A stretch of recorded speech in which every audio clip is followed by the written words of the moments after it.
KCB bisa seperti ini, begitu ya. Senang sekali mendengar seorang calon bintang besar yang akan tambah bersinar, tetapi tetap memiliki kerendahan hati untuk mengakui bahwa ini bukan kerja sendirian, begitu ya Ki ya?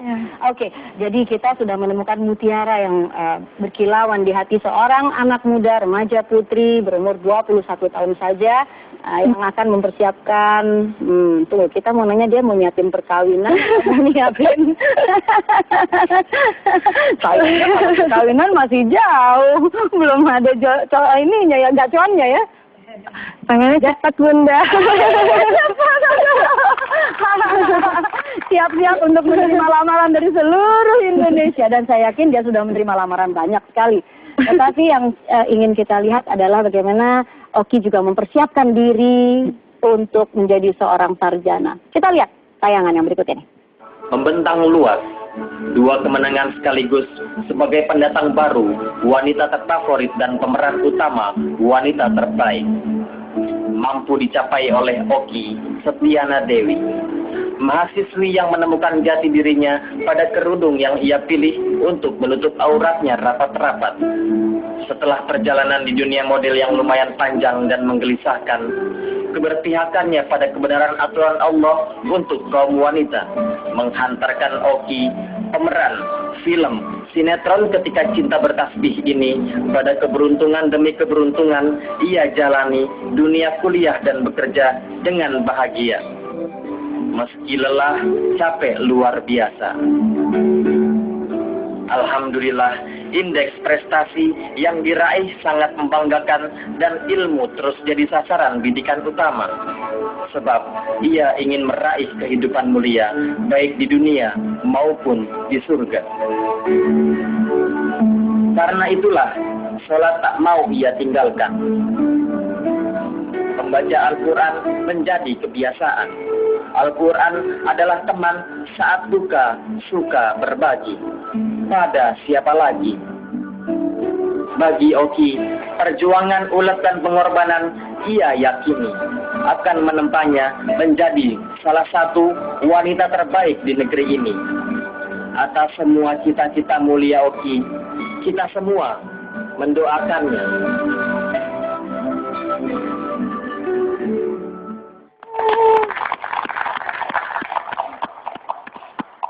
Kalaulah Ibunda Oki hadir di sini, pastilah tidak seperti harunya ketika pertama kali melihat wajah putri tersayangnya ada di layar kaca. Ya. Oki adalah anak yang sangat berbakti dan memang putra dan putri dari Ketika Cinta Bertasbih merupakan anak-anak, remaja-remaja yang memiliki hati yang bening kepada orang tuanya. Oke, Ki. Kuliah di sastra Belanda, dapat indeks prestasi yang terakhir 3,9. Ya, luar biasa. Pasti itu ada kuncinya. Apa dia nggak tidur-tidur? Apa dia, saya sama sekali nggak yakin dan nggak percaya kalau dia nyontek. Nggak ada bakat. Tapi pasti dia punya cara untuk menghadapi betapa sulitnya mencapai indeks prestasi yang tinggi, sementara juga jadwal syuting nggak ada toleransi. Gimana Ki? Jadi Bunda, saya selalu berprinsip bahwa ingin melakukan, bukan menjadi yang terbaik prinsipnya, tetapi melakukan yang terbaik. Jadi saya menyadari bahwa musuh saya sebenarnya adalah diri saya sendiri. Musuh terbesar saya adalah diri saya sendiri. Bagaimana cara saya menghilangkan rasa malas dalam diri saya, bagaimana saya melawan diri saya ketika saya ngantuk dan harus belajar, seperti itu. Jadi oleh karena itu berusaha untuk melakukan segala aktivitas untuk memberikan yang terbaik. Dan tawakal kepada Allah, menyerahkan hasilnya kepada Allah. Seperti itu kurang jelas sebetulnya untuk seorang mahasiswi sastra Belanda. Itu nggak jelas. Pengen lebih konkretnya. Gimana caranya sementara waktu terbatas? Makalah yang harus dibaca, buku yang harus dibaca, berapa jam kamu tidur, gimana? Kasih kunci-kuncinya sama teman-teman yang lain. Ya, memang agak sulit Bunda, karena musuh terbesar saat ini memang ngantuk yang luar biasa, karena pulang kuliah jam 3 sore, saya kuliah dari jam 8 sampai jam 3 sore, kemudian langsung syuting sampai jam 4 sampai jam 5 pagi, seperti itu. Sehingga waktu tidur hanya di mobil, di perjalanan. dan terkadang ketika waktunya begitu mepet, kalau scene-nya lagi banyak Bunda, jadi agak sulit untuk memanfaatkan waktu untuk belajar, sehingga di mobil gelap-gelap jam 5 pagi di mobil biasanya pakai sinar handphone untuk menghafal itu bacaan makalah itu. Pernah nangis atau sering nangis atau setiap kali nangis? Nangis biasa aja. Aku nggak bertanya ketika kamu dapat piala, itu biasa.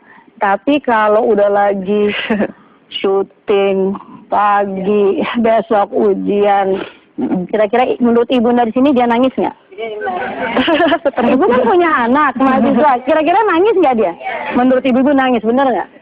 Iya benar, tapi ketika namanya mungkin meluapkan, aduh gimana seperti itu Bunda, tapi nangisnya hanya beberapa saat, lalu dalam diri saya mengatakan saya pasti bisa, saya bisa seperti itu. Sehingga dengan mengatakan saya bisa, akhirnya alhamdulillah bisa seperti itu. Oke, ya. Jangan ragu-ragu untuk bertepuk, nggak apa-apa ya. Oke, udah berbagi dengan kita, ternyata musuh besarnya adalah diri kita sendiri. Setuju nggak ibu-ibu guru? Ibu-ibu guru juga males ya? Aku juga males.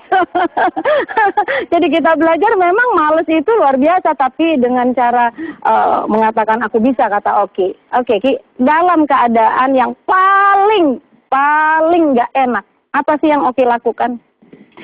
Kita semua punya saat yang sangat kritis dalam hidup kita. Saat seolah-olah semua nggak ada yang berpihak sama kita. Ya. Apa yang Oki lakukan? Ya tentu Allah sebaik-baiknya kekasih Bunda. Jadi ketika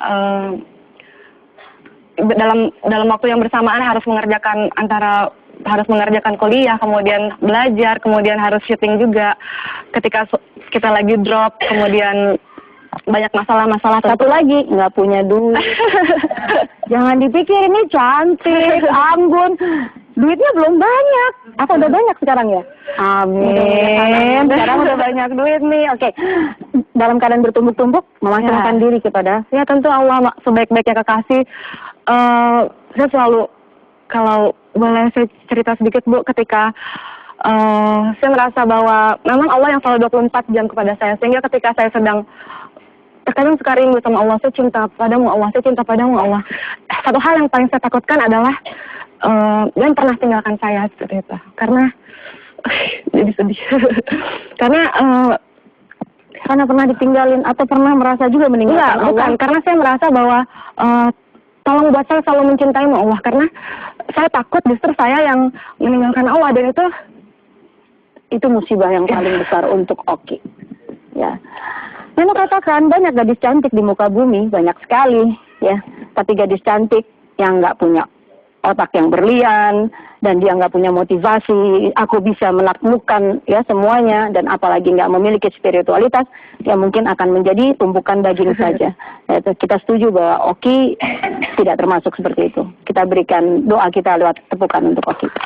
Ya, mudah-mudahan anak-anak kita, ya remaja-remaja kita pun terinspirasi. Ternyata bisa kok, bisa cantik juga, bisa pinter juga, bisa soleh juga, bisa kok kalau mau, kata Oki ya. Air mata Oki menjadi saksi bahwa ada seorang anak manusia yang menyatakan, sungguh Allah maha mendengar setiap doa. Ya, Oki rajin sekali berdoa, ya rajin membaca Quran, dan mudah-mudahan jadi inspirasi untuk semua. Ki, senang sekali Oki. Ya, pertama kali saya melihat Oki menangis adalah waktu pertama kali dulu hadir di depan saya, dan kemudian kita wawancara. Untuk menjadi si pemenang tentu dia harus melewati banyak sekali tantangan, dan ini adalah kali kedua saya melihat air mata yang tulus dari Oki. Luar biasa. Oki, ini ada hadiah untukmu yang cantik ya, dari Ibu Eti Bakhir. Nanti kita berbagi dengan pakar kita ya, sama-sama. Ada Ibunda Eli Risman Musa, ada juga Ayahanda Asmono Wikan, tapi setelah yang berikut ini ya.